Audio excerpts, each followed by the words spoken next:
Hello, everyone. I'm glad to be here with Professor John Quay from the Faculty of Education at the University of Melbourne, Australia. Thank you so much, John, for being with us today. It's a pleasure, Felipe. It's fantastic. Thanks for the opportunity. Thank you. John has written different books. One of these is John Dewey and Education Outdoors, for example, Education Experience and Existence, Creative Physical Education, Understanding Life in Schools from Academic Classroom to Outdoor Education. And I think the most recent one is Philosophy, Death, and Education. So we will have a conversation talking about those contributions to have the perspective of the author. Okay, John, the first question, how did you start having these research questions? In which context these questions emerged?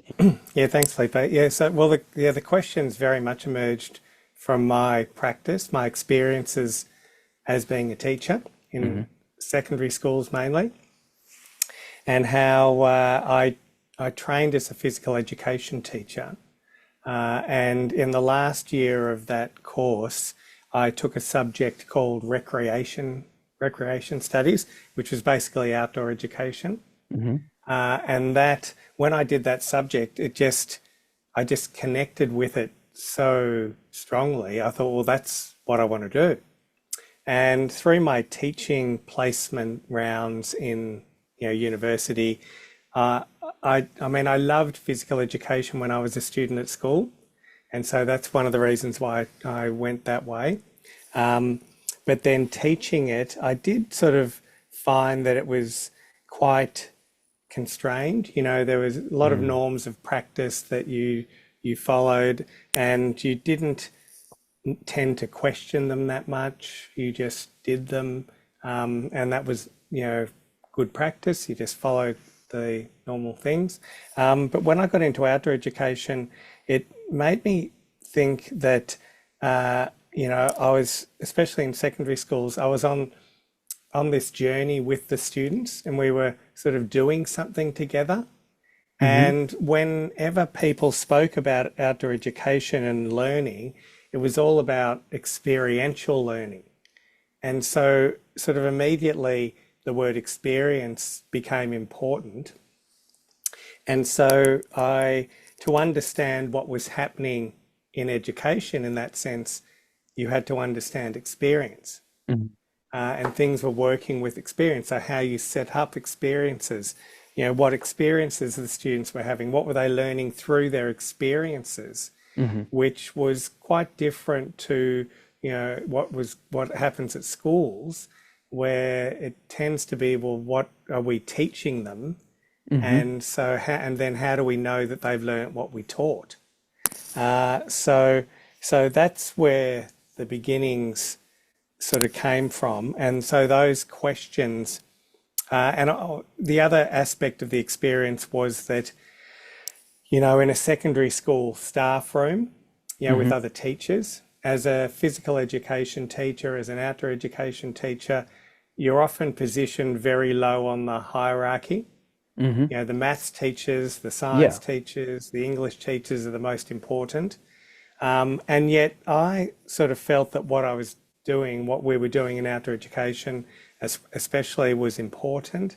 And that young people were working through our program and coming back, having learnt a lot. But the other thing that was challenging was that they would learn a lot in the outdoor education situation, but not be able to apply that learning easily back at school because the two situations were so different.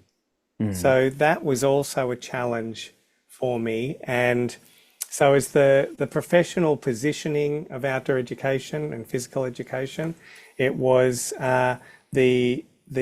if you're at that stage thinking about transfer of learning from one situation to another, and all wrapped up in this question about experience. Yeah. So yeah. Yeah, I was thinking about your experiences in school. You mean those practices in schools were like military practices, that kind of practices? Yeah, that the when I was teaching physical education in school, the uniform was very important at Mm, this school. So, mm. you spent time The making sure discipline. everyone had the right Mm, uniform. mm, That's right. Discipline was important because you might be outside on the school oval mm, doing physical education classes, and at that time the principal's office overlooked the oval, so mhm. you knew that people were watching you, and parents would visiting the school would park their cars near and see, so you're under surveillance a Ah, lot of the okay, time. okay. Like a kind Um, of panopticon. Yes, that's right. Yeah. So while you couldn't necessarily see people observing you, you sort of, knew, whereas at most other classrooms, people Mm, shut the door mm. and you couldn't, And that's people it. weren't, yeah, Yeah. yeah. So physical education was quite many times sort of out there. And, and there were accepted norms of practice, and Hmm. also the focus on skill development, on the teaching of particular sports. So to me, it felt quite locked down. Like Mm. you went into it, this was mainly, lower secondary school. Yeah, and also So channeling the variety of body practices into some specific sports or yes, body exactly. practices. Yeah. That's right. And so there wasn't a lot of ability to question that. Mm. You just accepted that as Yeah. normal practice. And so with outdoor education, I mean, I know there are specific activities that are common, like, you know, top rope climbing, Hmm. canoeing, cross-country skiing, bushwalking, hiking, so those sort of things. But how they actually worked educationally was was very much open to investigation, because when people spoke about an outdoor education program, they tended to, and they still do, tend to speak about it logistically. Ah, So yeah. we're going to do Yeah. this, then we're going to do this, and Yeah. Like the management of the experience. Yeah. yes, that's Yeah. right. And Safety measures and those things. yep, Yeah. all those Mm. things, which of course are a part of physical education as well. Mm. Yeah. Um, but physical education, it didn't feel like I was doing something with the students.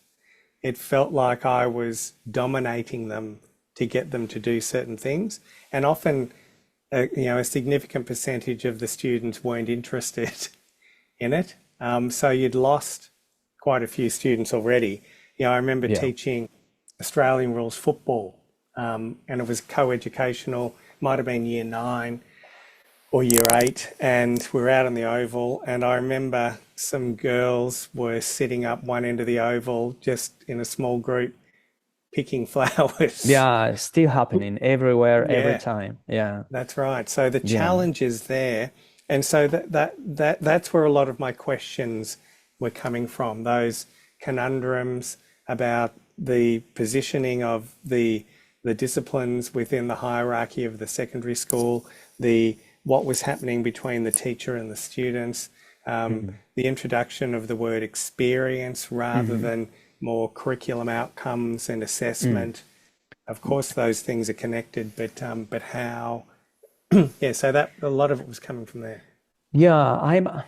Do you feel that being outside schools to some extent challenge the normative ideas that Yeah, okay, so but yeah, very this much. was a personal perspective, or you think that students also feel that they can challenge the normative body ideas? So I think in school there are hmm. still quite a few. There's differences between different subject areas, discipline Hmm. areas. So a student sitting in science class, or in drama, or in English, or in history, or in physical education, Hmm. you know, some students find the different, some of those contexts more rewarding than others. Hmm. In outdoor education, yes, you're away from the school, So in many senses, you're away from a lot of the constraints that the school imposes.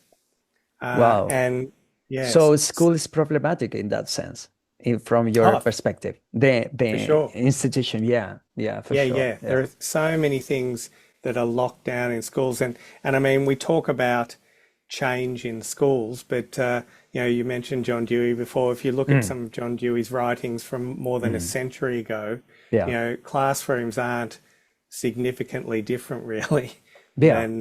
than a long time ago. So yeah, so we talk about change, but there are certain things that keep the school locked in sort of place. And one of those things is in a secondary school, the teachers and their jobs. So the teacher identity in a secondary school is closely connected to the discipline area.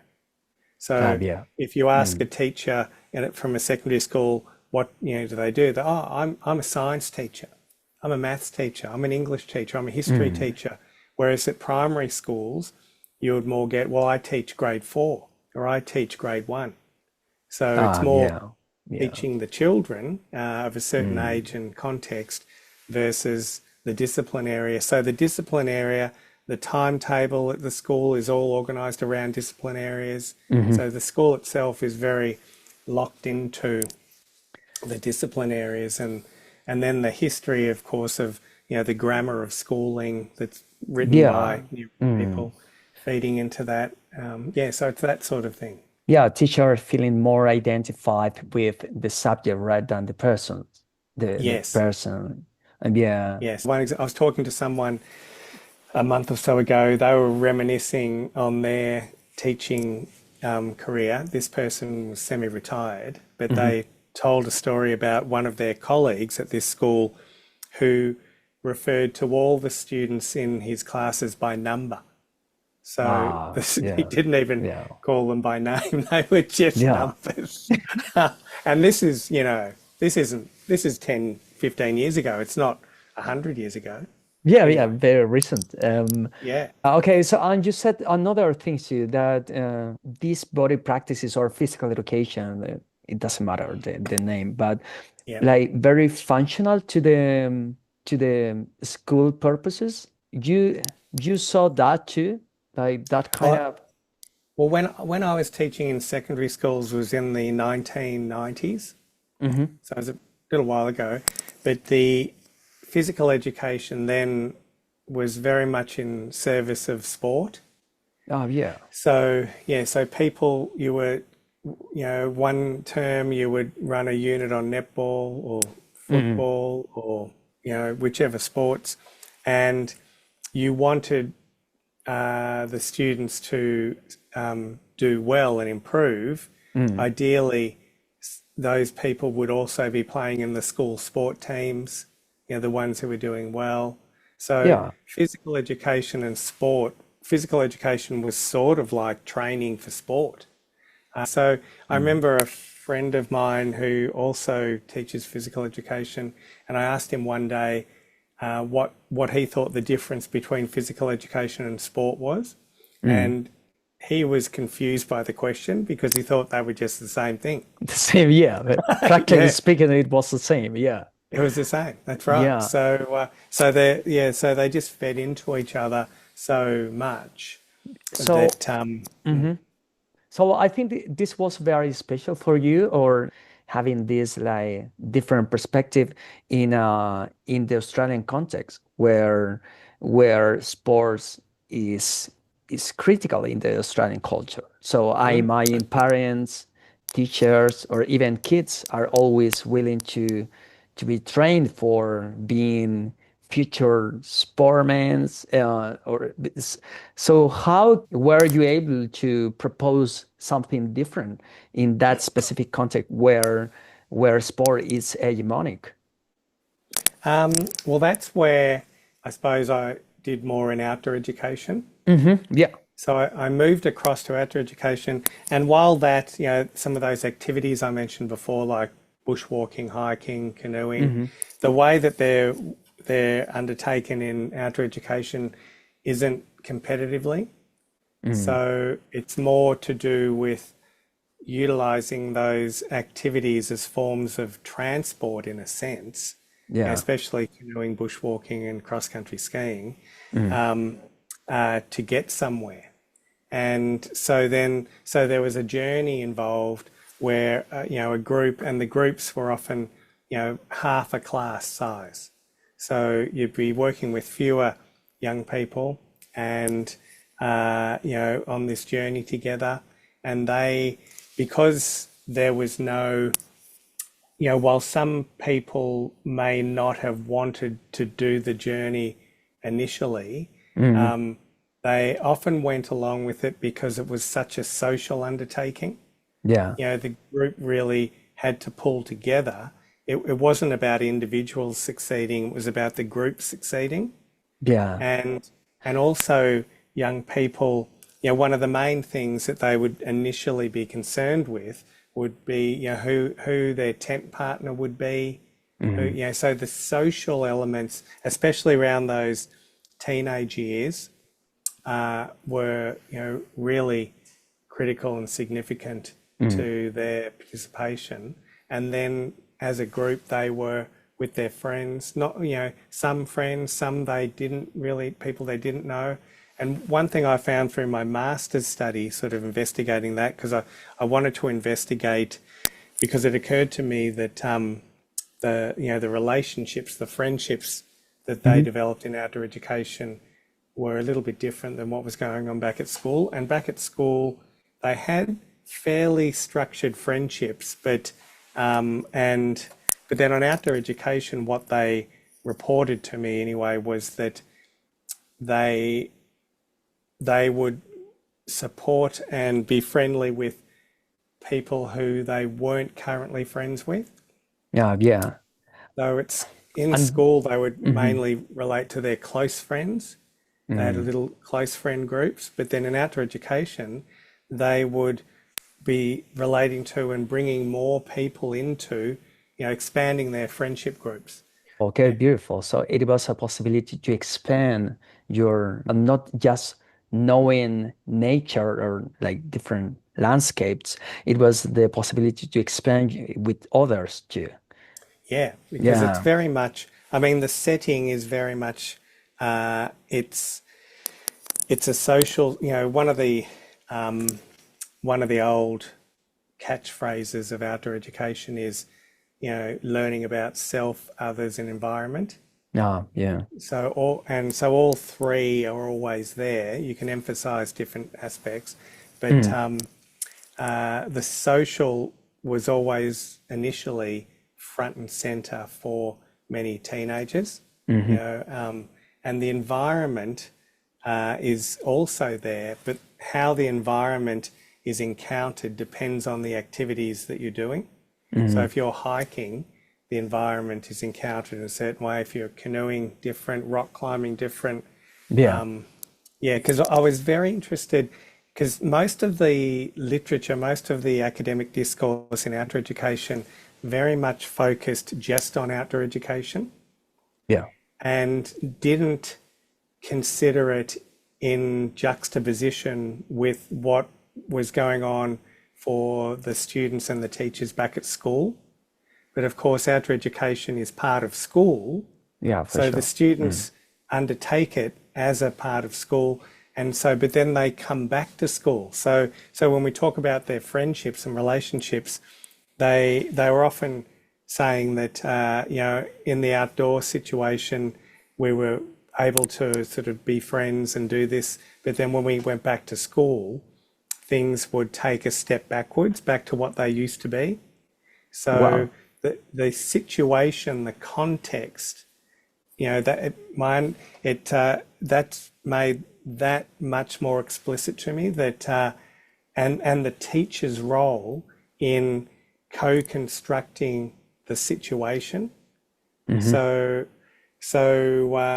which happens back at school and in outdoor education. So the teacher is always playing a critical role in setting up expectations, not just of knowing and doing in terms of tasks and activities, but also in who you will be in that setting. And that came through that further study that I was doing.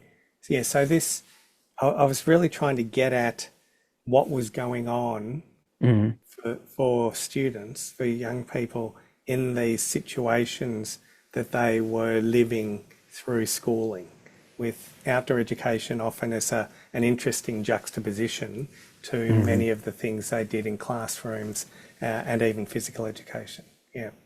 Well, wonderful.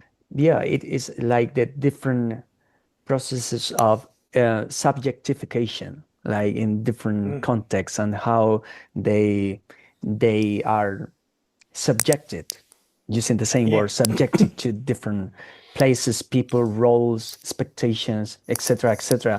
I was wondering when you were talking about walking, trekking, hiking, like into the wild, but there is a French word that I love, the flânerie, the people who walk without like a clear destiny, Oh, but yeah. they can do that in the city or different places, but not necessarily in the nature. Well, obviously it's the nature, Yeah. but Yeah.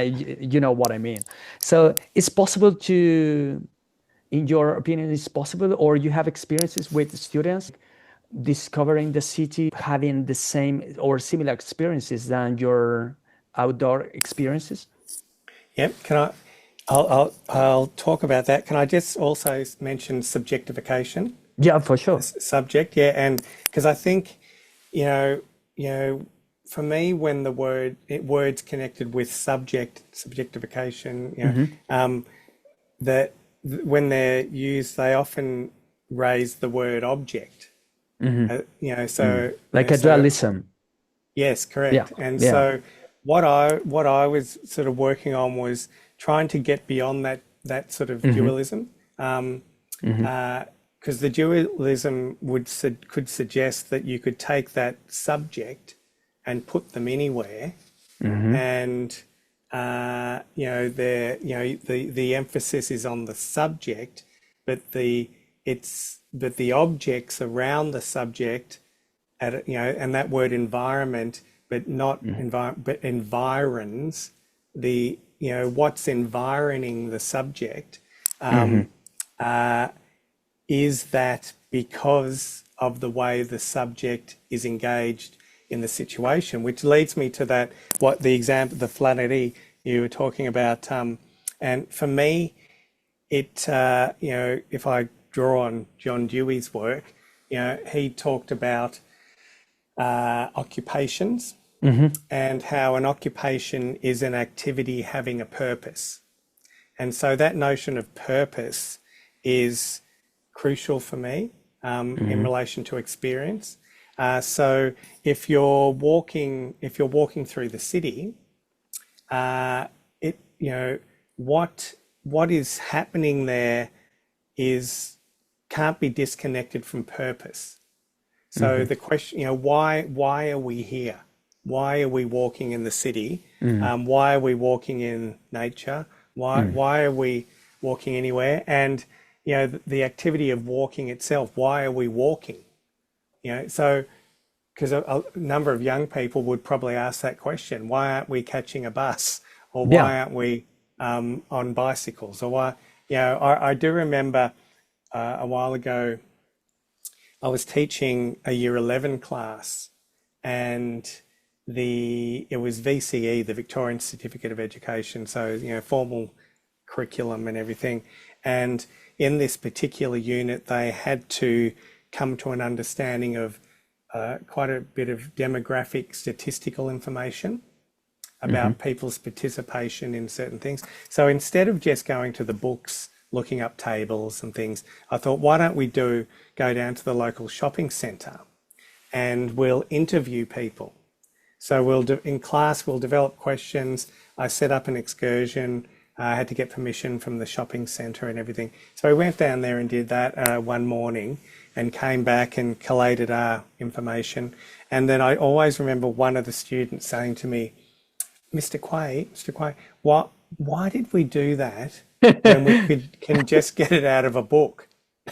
And so So what that made clear to me is I'd misread the purpose. Yeah. So for those year 11 students, the purpose wasn't really to have a deeper understanding of the statistics and where they came from.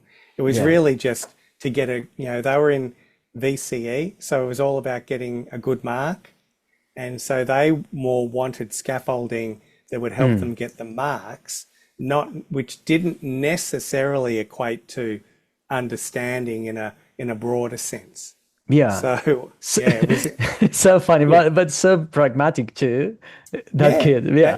But that's right. my question related to that is, so you mean the purpose is it can't be just functional purpose, like to get a good grade. So you mean it has to be deeper or more Yeah, well, complex? Mm-hmm. I think that there's always a purpose Mm-hmm. in play, Yeah. whether it's grades or whatever it is. And so I think that's what we need to, as teachers, work with. Because as soon as we set up the assessment tasks, Mm-hmm. we've already set up the purpose, or that's going to play a big role in the Yeah. purpose that people. It also plays a big role then in the expectations for who the people we're teaching will be. If we Yeah. set up an examination, then who we're expecting them to be is people who will succeed on an examination.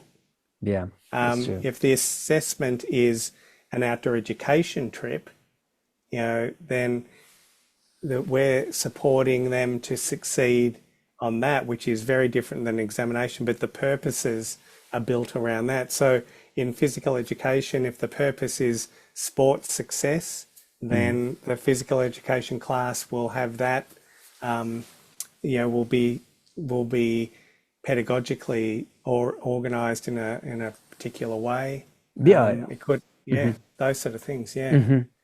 So you feel that physical education or outdoor education or the different activities related to body practices in school Yeah. are now like having a lot of pressure to follow the standardization, the accountability, those neoliberal practices in school, in education system. Yeah, because, well, I think that, a lot of the neoliberal Hmm. emphasis takes us back to what people perceive to be basics. Hmm. And if the basics are just what students are learning and the period of time in which it takes them to learn that material, it really is ignoring the importance of the context and the situation. Hmm. And it may not, when I say ignoring, what I mean is that it assumes a fairly standard setting. Yeah. So if you're talking about, young people learning mathematics or science or English or whatever, then, people who research that in schools usually assume that there's a classroom setting, it's fairly traditional and standard, Mm. and there's a curriculum involved. And so then there's discussion or criticality around the teaching practices, but the teaching practices are still assuming those norms and constraints of the school in relation to learning certain knowledge and skills in a certain period of time, connected with the curriculum. Those are going to be assessed. And if that all works, the teacher, not just the students, but the teacher has been successful. Yeah. So the purpose of the teacher is really held Mm. by those constraints of schooling. Where you go outdoor education, which still sits in the main outside of all that, the purposes can be more malleable. Mm. Um, So it but is a kind yeah, of it is like a way of escaping from school to some extent. yeah, yeah, it very much is. But then the juxtaposition of the two Mm. opens up questions around, not just how school should influence outdoor education, Hmm. but also how our education reflects back into the school. And so built on, how we understand learning to be working in those situations. And a key aspect too is that notion of transfer of learning I mentioned before, but I think it's more accurately translation Yeah. of learning, Yeah. translation of things, because as you move from one context to another, it's not just a simple take that fact and move it into another setting, but that other setting is positioning that fact in a different way, so it has a subtly different meaning, and so you've got to actually be aware and do that work to see its relevance in another situation. But if the purposes you've been working with related to that fact in a classroom are not very significant to you, for instance, you're just learning that fact to pass a test, then the other contexts in which that fact could be applicable could be so different to the classroom situation that it's difficult to comprehend the translation.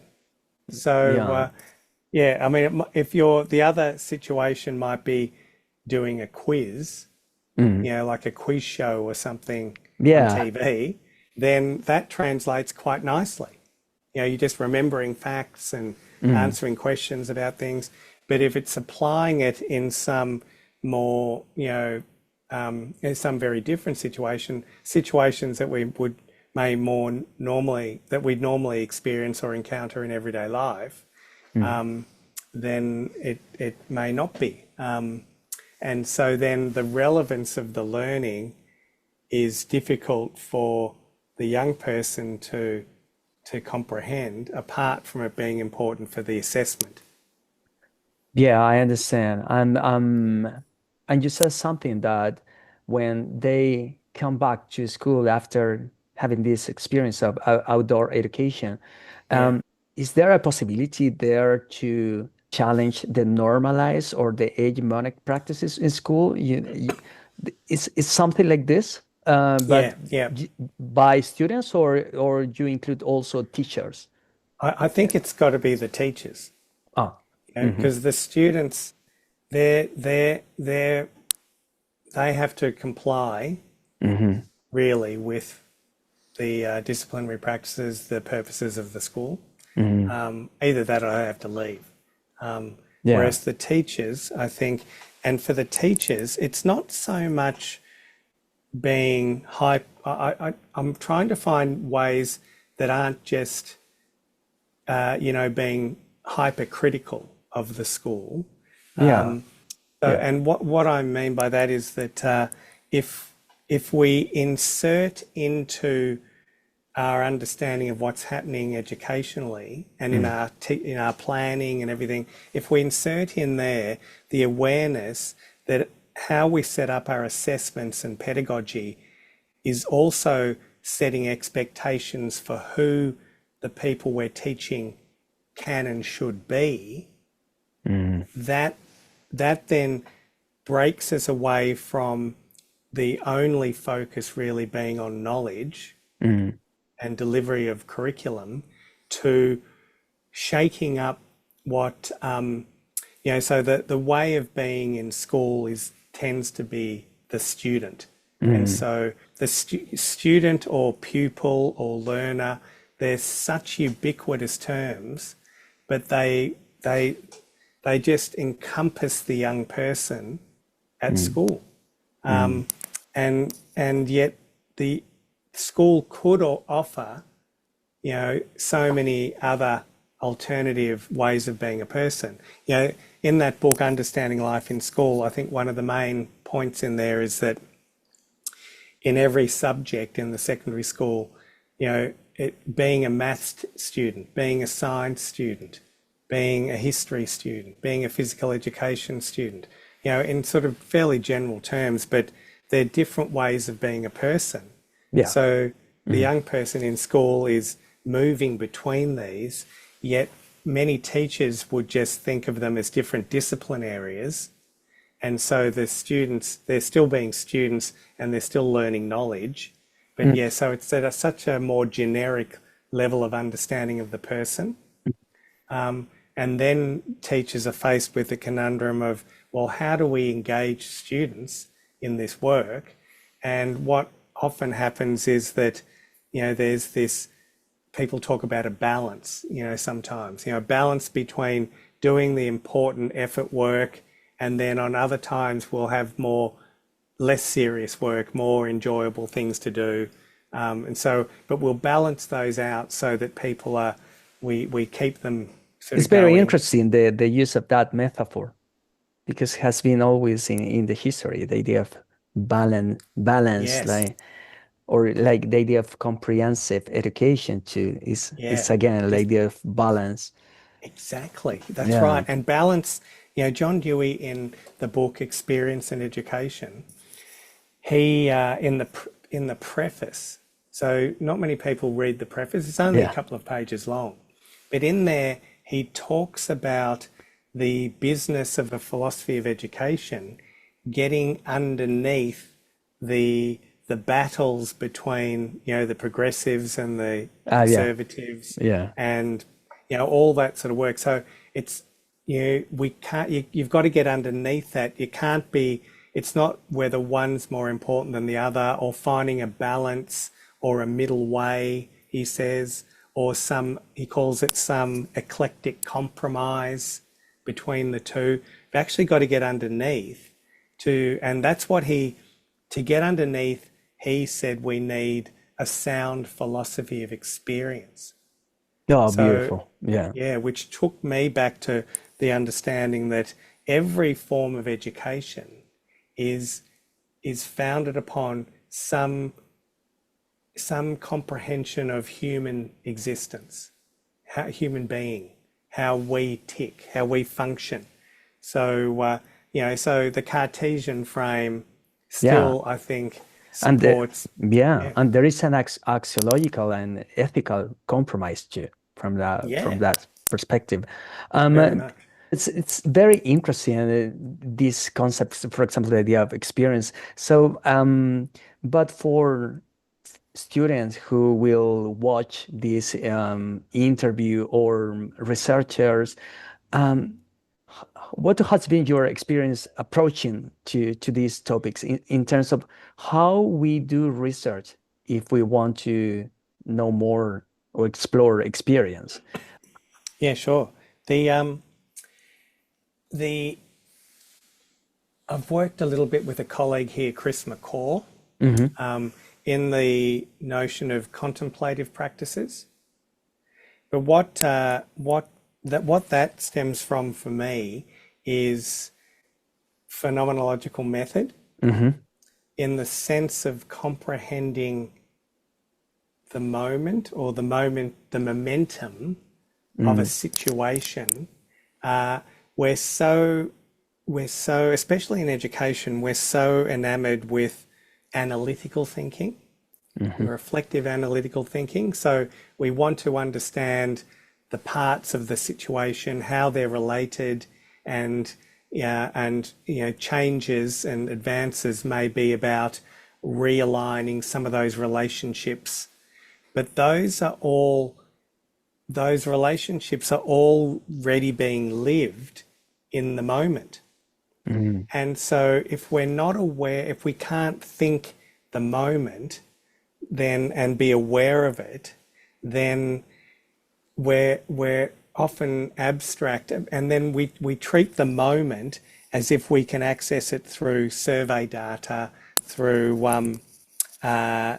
questionnaires and things, that Mm. give us a whole lot of, but we've already structured our approach to the moment by the living moment by concepts that and quantitative measures that try to already pulling it apart. Hmm. So being aware that there is this moment in play, and teachers are already aware of it, in the sense that when you're teaching in a classroom or in any situation, there's a feel for the situation. Yeah, they There's can feel there's that. a Yeah. That's right. There's a Yeah. mood, and if someone says something particular, the mood can shift immediately, and that Mm-hmm. you've got to maybe step in and say something to bring the mood back to where you want it. And so you're continually playing with the moment. And I like the word momentum because you're playing with the momentum there. It's not still, it's moving. And Mm. and if you then analyze that moment, you can pull it apart. And we do that when we're thinking as teachers and we're teaching. We might think, oh, that happened. Oh, what should I do? I better think about this, and the principal's going to be interested in that. So I better. So we're analytically thinking, but then we act to impact the moment and the momentum. So Okay. both of those ways of thinking work together, and yet we prioritize the reflective analysis, but Mm-hmm. we don't well acknowledge the living moment and momentum that those analyses are embedded in. And Mm-hmm. so if we don't acknowledge that, then which can be conveyed, but it's a more poetic approach to conveyance. The language needs to be more descriptive and invite you in to sharing a situation like a novel, Yeah. than a sort of an analytical, academic article. Yeah, for sure. Yeah. And I imagine sometimes you don't have words to describe the that experience.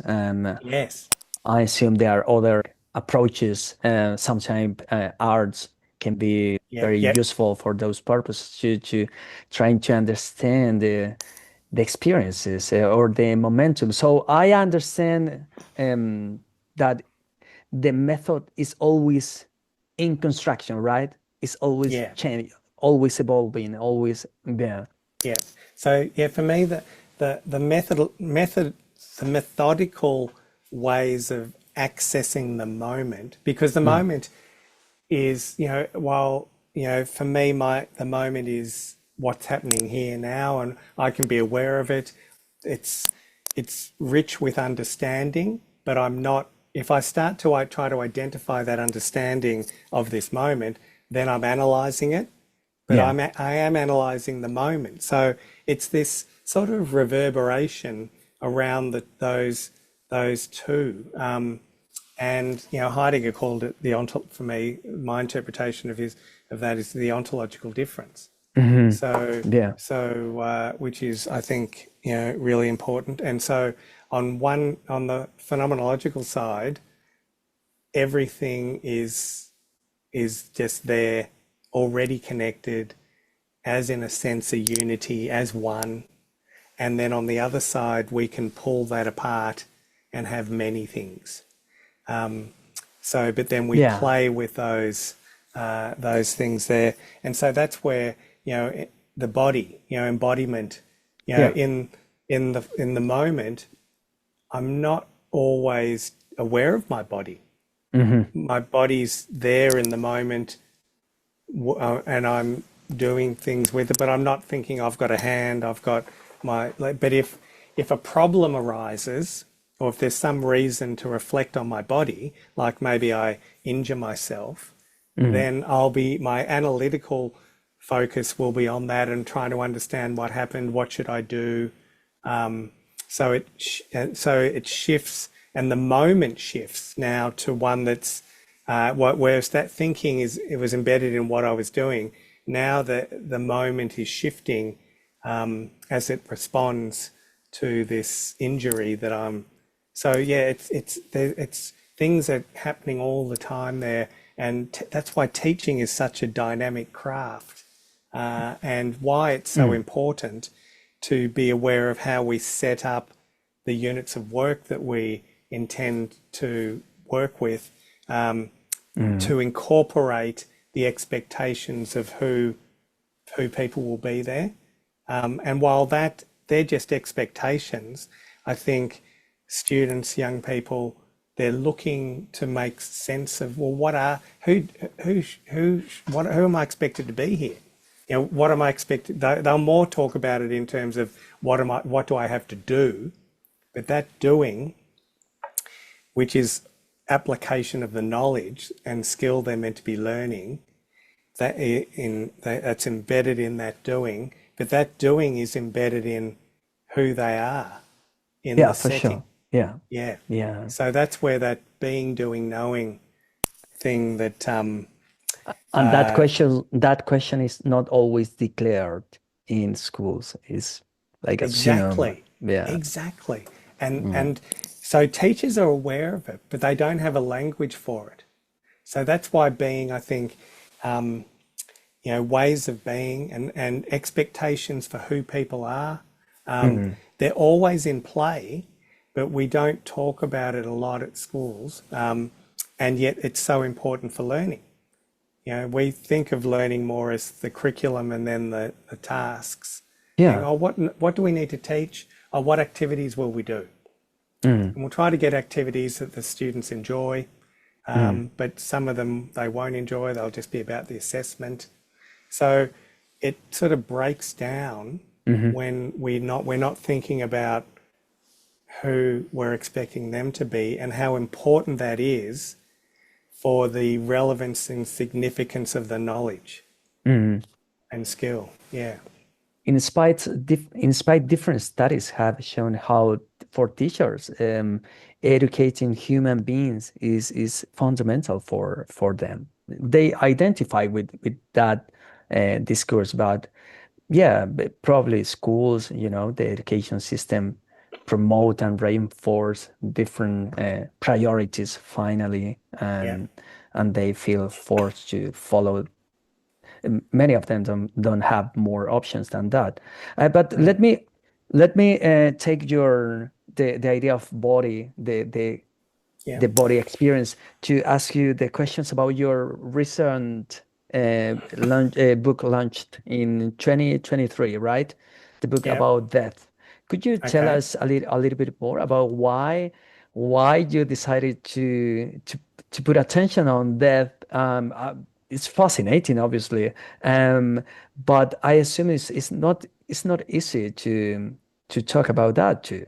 Yeah. So the there's a chapter in that book about that where I use Levinas and Heidegger, and one of the things I'm exploring in there is different interpretations of death, and because they have death, of course, you, you know is you can't separate existence from death. It's there. So, and if we try to, then we're not really thinking existence in its sort of fully fleshed out sort of way. But I think that chapter starts with an account of, what's the phrase? It's ontological categorization. So when wars are happening, often the enemy is positioned ontologically as very different from who you are. So, and you need to do that in order, in a sense, to be able to kill them. Yeah. So the enemy is denigrated. They're subhuman. They're this and they're that, or Yeah. whatever's happening at the time. So that's sort of thinking about ontological categorization is trying to raise the importance of that notion to education. Then it's a fundamental way in which we encounter each other in terms of ontology. So who are you? Who are we? And with Heidegger's work, and Heidegger, of course, is definitely implicated with Nazism and a range of things there. And he incorporated an understanding of death into his work. So one of the ways he incorporated death was to say that existence is being toward death, so that we're aware of our death. Yeah. Like the So production, it's not just the production of life, it's at the same time the production of death. yes, correct, And understand the finitude of life. correct. That's It's right. not So easy to assume that.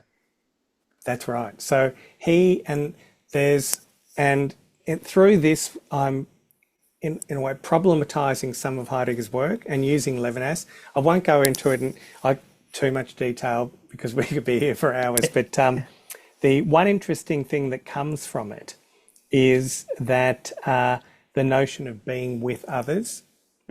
So I've made a leaf there. So, but it's in the chapter. But for Heidegger, being with others, because being with others is in the moment. Heidegger was all about the moment. So being with others in the moment, which means that it's all the way I am with others is already set up. So you in this interview, you are you are you, I am me. And so that's all set up already. But of course, we could meet each other in another situation and be a bit different. So for Heidegger, being with others, you could explain it as sort of being side by side. We're not questioning things, we're just working with things as they are. Whereas for Levinas, as I think you know, is a lot about the face. And for Heidegger, being with this moment was a totality. It was you're not questioning it, it's just a totality. Whereas for Levinas wrote an important book called Totality and Infinity. So what I'm getting at here is that play again across the ontological difference between accepting the moment as it is and everything's united and connected, and we're not even aware of the connections, they just are and we're living them, to the analytical, which highlights all the parts and the relationships between them. So Levinas said that if I encounter someone face to face, then there's an infinity of possibilities for that other person, not just who they are right now. And so there's lots that could be going on and things will change. And so there's analysis required around the other person, the relationship, but that face-to-face relationship and the infinity that's possible there explodes the totality. Yeah. Yeah. So again, we've got this analysis, reflective approach where there's lots of parts, but the unity. But my argument is that we need both, and we're working with both, so that when we set up a unit of work in teaching, we're setting up the moment, but the moment is continually, we're learning and changing the moment. And so we're analysing it ongoing. The students are analysing things, they're learning, the moment's changing for them, but there is still a moment which anchors that change. So the moment is changing, it's becoming as well as being. So that's a long story sort of coming through. But then at the end of that chapter, again, talking about that notion of occupation. Okay. What occupation does is it, in an analytical way, allows me to name the moment.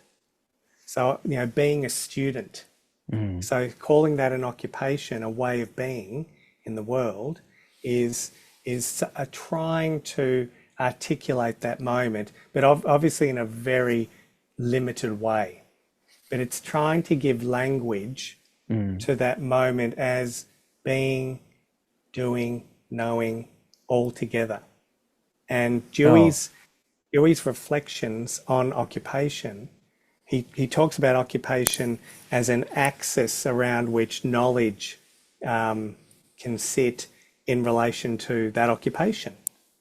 So if I'm at work doing academic work, there's certain knowledge that's relevant. If I'm at the supermarket, there's other knowledge that's relevant, but Yeah. not the knowledge we're talking about now. But what should I buy? What's on the list? What's cheap? What's not? What's good?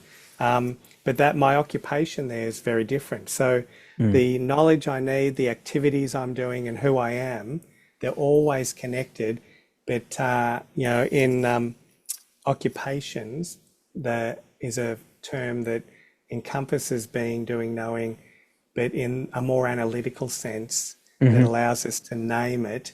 Whereas the moment and its momentum, very difficult to bring to words. As you said, the arts, the humanities are often where the moment is expressed, and Exactly. Yeah. it's very rich. So, but then in analytical terms, finding language. So then that finding language that helps teachers then to be able to articulate and understand what they're doing in teaching and planning and undertaking their teaching, more than just that it's developing activities where students will learn knowledge and skill. That there's more going on that they're actually already working with, and if they're aware of it, it can improve the situation for them and for the students. Yeah. So, Yeah. so that's what I've been. Interesting, because you had put on the table different topics and I was thinking about if it's needed for education to, as you said, to name the death as part of the, you mean like the curriculum, especially now, because you said also that the idea of being with others, um, and after a pandemic where the hope of everyone is the immunity as the goal of, you feel that talking about or like analyzing, reflecting on death can be like interesting or trigger some new questions in this specific context where these things are happening? Yeah. So reflecting on death brings us to existence, brings us to experience, brings us to being, to ontological questions that are also often theological questions too, but Yeah. teleological questions. There's lots of questions in there. And yeah, so then thinking about, if I take it back to occupations again, and Dewey talked about an occupation being an activity having a purpose. So again, that question of purpose, and if when I mentioned the outdoor education setting and people making friends, in many ways, what was happening there was a shared purpose. So the students in that group were working together, supported by the teacher, to achieve a purpose. So working with others and bringing others together often means co-constructing the purpose or sharing a purpose. And so, I mean, in simple terms, that's, a project or something. But coming together, if you disagree with someone or there's a disagreement, but there is the possibility of coming together to produce something, to do something together, then that's where, the occupations, who they are, shifts, and you can know them in a different way. Yeah. Then, yeah. Yeah. So yeah, just trying to And it's think. assuming that we live with others. So the Yeah, question that's also is right. what we can do with the other. Yes, So that's right. especially in this Yeah, moment of racism, xenophobic ideas yeah. everywhere. Mm, Well, that's why, that old story of, people can be scared of the other, but mm, if they know them as a person and live in the neighborhood with them then they're a neighbour. Yeah, So that they're changed. not the Yeah. other anymore. They're different because The who they enemy. are, Yeah. yeah, who they Yeah. are is now different. Mm. And so when you personalize it, in that article about death, that chapter in that book, I talk about there's reference made to I think it's Levinas. He references, and I can't remember the name top of my head, but Yeah. a Russian author who wrote about that area around Ukraine, Russia. There's been so many wars over the last 100+ years, but I think this was Second World War. But the story went that you know the Russians. Sorry, this was the Germans had taken over Russian town.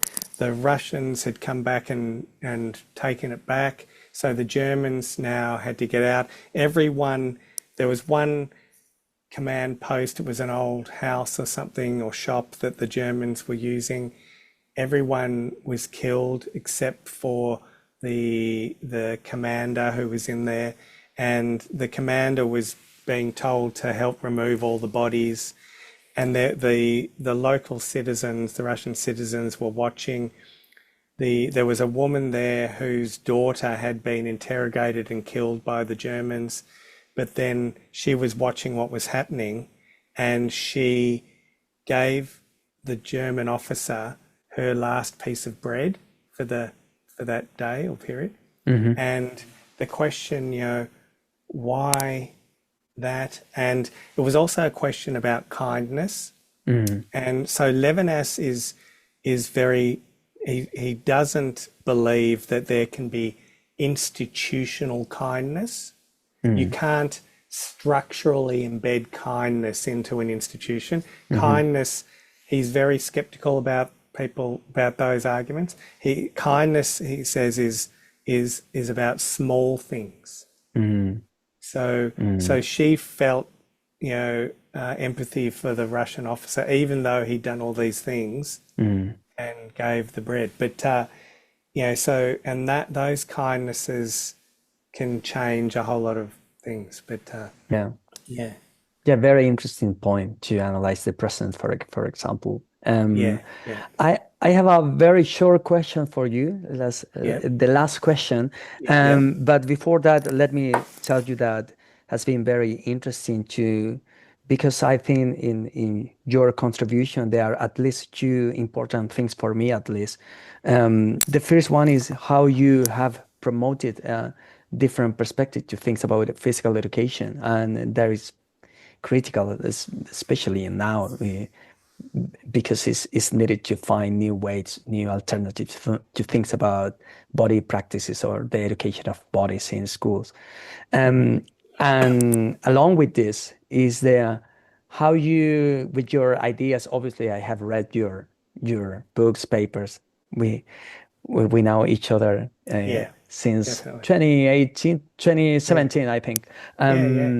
Is you have tried to humanize education, and I think that is beautiful, and it is a huge contribution, especially in present times where accountability, standardization, parameters, indicators are always put in, like, are in education, like, changing the profound idea foundation of education.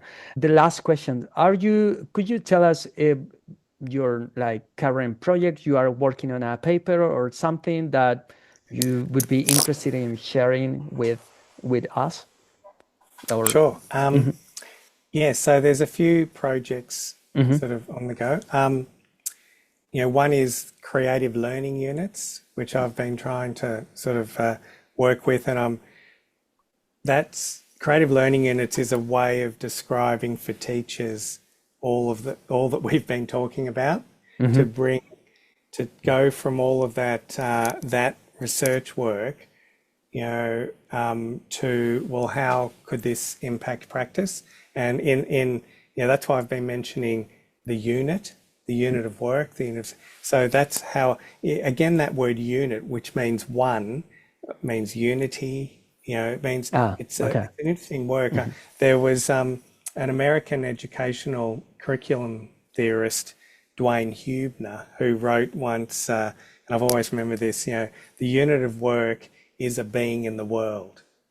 Oh, wow. And so with that, so creative learning units, trying to translate all of this academic work into practices that teachers can undertake. So that's one thing going on.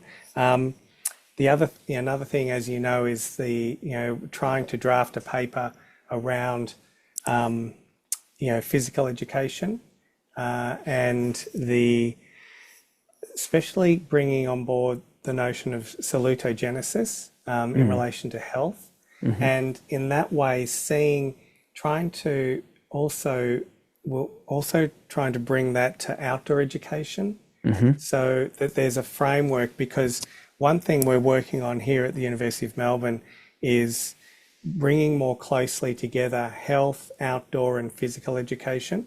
Okay. So as that acronym HOPE, HOPE or whatever. Okay. So rather than just HPE, it's now HOPE, and trying to have impact. I've said quite a bit, I think, about how outdoor education can inform schooling, learning that's happening there. But outdoor education also needs to learn from schooling, and it has to play the game in some respects and identify curriculum and identify assessment practices or clarify them at least.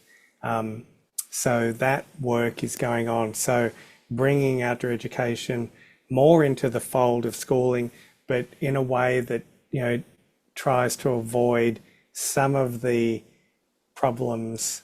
It's a bit like in physical education, where in much of middle school years, very practical, and then you get to the senior secondary years and it becomes very scientific, and so that you can do an exam. Yeah. But just trying to work with that. So there are a couple of things working on. I'm working on another book about Heidegger with another colleague. Okay. Really approaching Heidegger's Nazism. So the issue for me is that some people position Heidegger as either yes or no. Heidegger's in or out. But trying to get into his work methodologically to understand how his Nazi proclivities impact his philosophy and vice versa. So we've come a long way with that. So the idea there is to be able to highlight elements of his philosophy that aren't tainted by his moves into the Nazi work, more specifically, which all revolve around the moment. And, as I said earlier, one of the things, if we're so enamored with analytical thinking that we don't pay enough attention to the moment.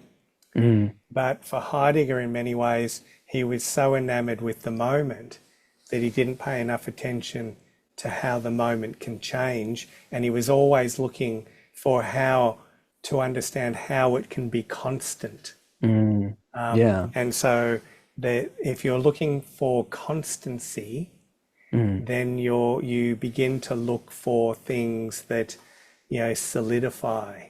Like thinking you can freeze the experience. Yeah. Yeah, so that that's where notions of Germanness. Yeah. For him, his own Dasein, notions of it's embedded in being German, and so there's a constancy of that. So what is not changing here? So anyway, so that that's another project. Okay, so I assume that they will be launched maybe next year or this Well, year. hopefully we'll get the book done by the end of the year to then go to a publisher. Okay, The so probably at the beginning of next year. I reckon you know what happens. Yeah, I know. Yeah, yeah. I think hopefully it'll be out Unpredictable. next year. Hopefully next year. That's the aim. Yeah. And the article we're working on, we'll see what happens. The creative learning units. I've been talking with another publisher about a book for teachers, Okay. which is a very different genre than an academic book or article. So, trying to write in language, provide a whole lot of examples, unpack things clearly. Yeah, so do that work. Okay. Yeah, Beautiful. yeah. Okay. Thank you Okay, so much, John. Felipe. Thanks so Yeah. much for for this conversation. I'm sure people will enjoy this conversation Oh, and your reflection and analysis. So thank you so oh, much for well, that. again, thank you very much for the opportunity. And, I've really appreciated it. And yeah, I hope that someone might find an interest in there and feel they can be very welcome to get in touch. Okay, perfect. Yeah. Thank you, Yeah. John. Thank you, Felipe. Bye. Bye.